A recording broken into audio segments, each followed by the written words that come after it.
Lewis Skelly needs game time. Darmish, do you think he's going to get it at Arsenal? Look, when he's played really well so far this season. He wasn't more of a regular last season, clearly, but he's doing well. But he's just got someone in front of him who's just been absolutely fantastic for Arsenal this season, and he's made himself undroppable as Ricardo Calafiori. So that's the reason why. It's nothing that Mars Lewis Skelly is doing wrong. Is he going to get game time? Rob mentioned it there. They are fighting on four fronts. He has been getting some game time outside the Premier League games. It's predominantly in the cup games that he's getting that action. But you don't know what's going to happen. We've been talking about when teams will go back into the market. If there's an injury to Calafiori or another player, then Mars Lewis Skelly is going to get his opportunity, and then it's up to him to take that opportunity. But because he hasn't been getting that game time, that's why he's not found himself in the England squad. I was at Mikel Arteta's news conference last week ahead of their game against Sunderland on Saturday, and he was directly asked the question about Mars Lewis Skelly not making that squad, and this is what Arteta had to say. We are here to support and help each other and to give a good perspective of the situation. And in case of Miles, when you look at his age, what he's already done, is just remarkable. So don't look at the one moment what is happening for you, because maybe it happens for the right reason and today you cannot see it. Yeah, one of those fronts you mentioned, Darmish, that they are fighting on is the Premier League. Of course, they're 4 points clear at the top. They made heavy investments in the summer. What's the feeling behind the scenes about their transfer activity? I think there's a degree of satisfaction about how the transfer window went. They went big. Clearly, close to £300 million was spent, but they signed players. There was a lot of method behind their signings. That they signed players not only to go into the first team, but also to really add depth to that squad. Because if you look at the profile of players, of some of the players that they've signed, they can play in multiple positions. If you look at the likes of Gyökeres, clearly was a big priority to play as a striker, but the likes of Christian Mosquera and Piero Hincapié, they can play in central defence, but also at fullback. So if there's injuries in either of those positions, they can come in and fill in. Eberiche Eze, Noni Madueke, they can play in multiple positions across the front as well. Christian Norgard adding experience from Brentford. He hasn't had the game time he probably would have wanted at Arsenal, but whenever he's come in, Mikel Arteta's been full of praise for the player. It's meant that compared to last season, and Alan will have seen what happened last season. Whenever they had injuries last season, it felt like doomsday scenario for Arsenal. It doesn't feel that way this time around, and that's why they've gone 4 points clear despite having a whole host of injuries, and it's kind of meant that January is likely to be a really quiet window for them. Quite interesting when you look at the rogues gallery of Arsenal signings, because it feels like, as Darmish said, there was very targeted business done, and they got all of their key targets in all of their key positions, and now they have this bulging squad filled with quality, strength in depth, which is the most perfect scenario for a manager, because you never have that fear of, well, if we lose a player, we're okay. When you look at these players, who are the ones for you, Alan, that are perhaps standing out or look like being at this stage really good business? Well, you have to go to the number 9, because that was the position that Arsenal really needed. They needed a goal scorer to get that scrappy goal from a set play or produce a moment that would just get them a 1-0 lead or get them back in the game. And they've missed that for so many times, particularly last year when they was trying to chase the title down. He's massive for me, for them. The other player that I think is probably going to be more influential is Eze.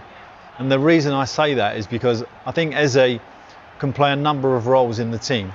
And in particular give you quality where they really kind of, when Olmegard wasn't fit last year, he can come in now, Eze, and take that exact same level of performance in his own style, because he's a different type of player. He can play off the left, he can play off the right.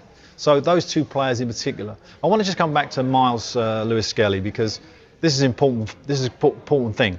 Firstly, he's a young player, and the England manager wants him at the World Cup. I'm pretty sure of that, because left back's not a greatest position. So he wants him to play, right? But Arteta, he just wants to win the league or win the Champions League. He ain't letting him go anywhere.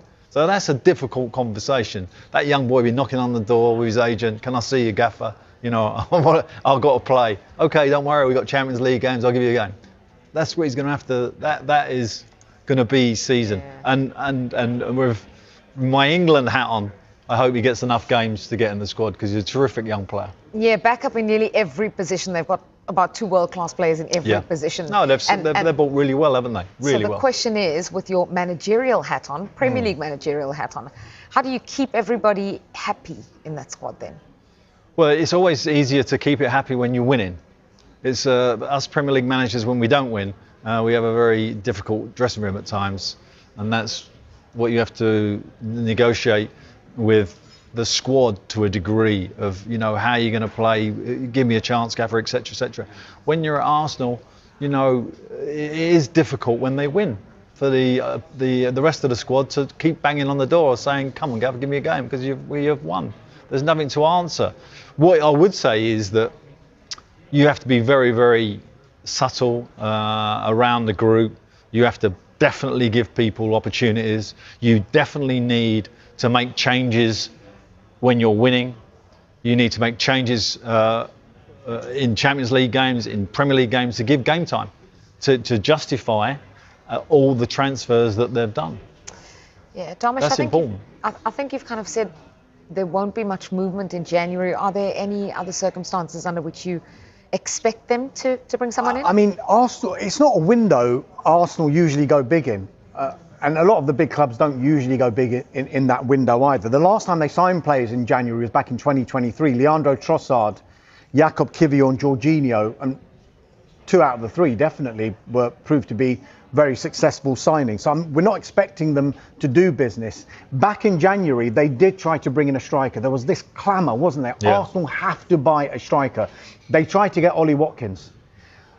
Aston Villa, we think, wanted 60 million. Arsenal weren't willing to go over 40 million pounds for him.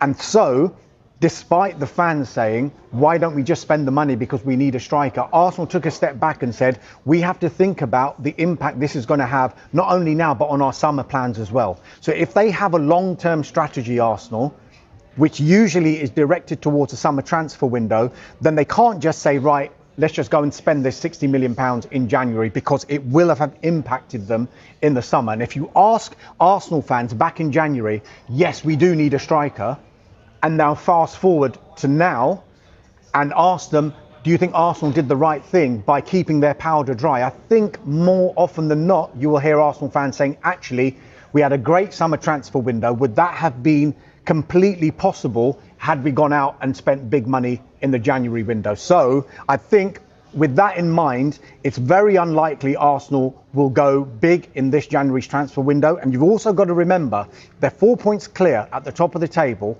They've got 6 injuries at the moment to big players. Their captain, Martin Odegaard, is injured.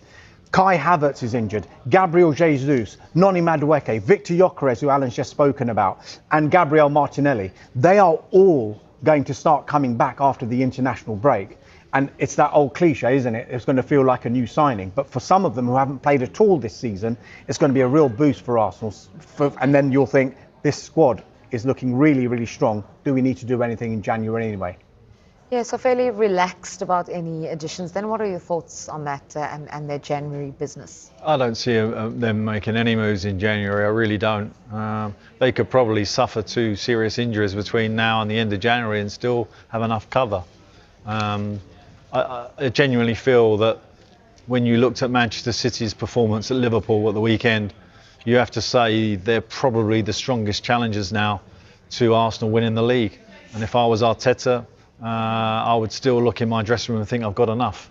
He's definitely got the toolbox this year to win the league, and I think everybody suggests that, and now we're going to have to see if it plays out.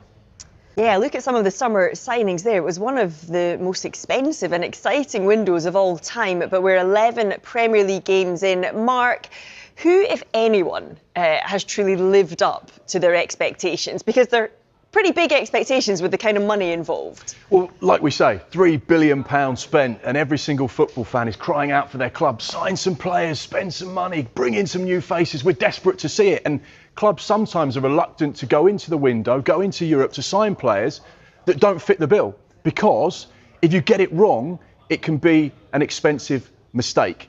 And that's where clubs don't want to be, looking back and regretting potential transfer targets that they brought into the club for big money, because it can completely affect the way things happen moving forward. It can affect the dynamic of the team, their league position, and the pressure on the manager. So try and get the recruitment right.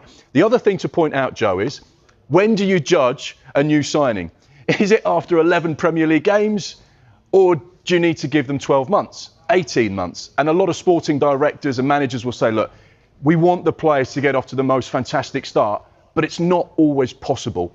Here is the first 8 of the biggest signings this summer in the Premier League. I know you can see a lot of Liverpool, Manchester United, the big clubs that have made big investments in players. And straight away, how many of those do you say have made the impact that the fans, the head coaches and the sporting directors would have hoped for? Yeah, because Arsenal's summer transfer window in 2025 has been packed with surprises, smart deals, and major talking points. Mikel Arteta's side continues to evolve as the Gunners aim to stay among England's elite and mount another serious title challenge. From exciting new arrivals to potential exits, every move this summer tells a story of ambition and strategy at the Emirates.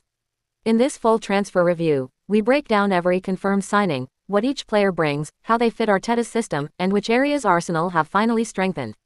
But while fans celebrate the arrivals, the big question remains, could Skelly be on his way out? The young star has drawn strong interest from clubs across Europe, and his future with the Gunners is now in doubt.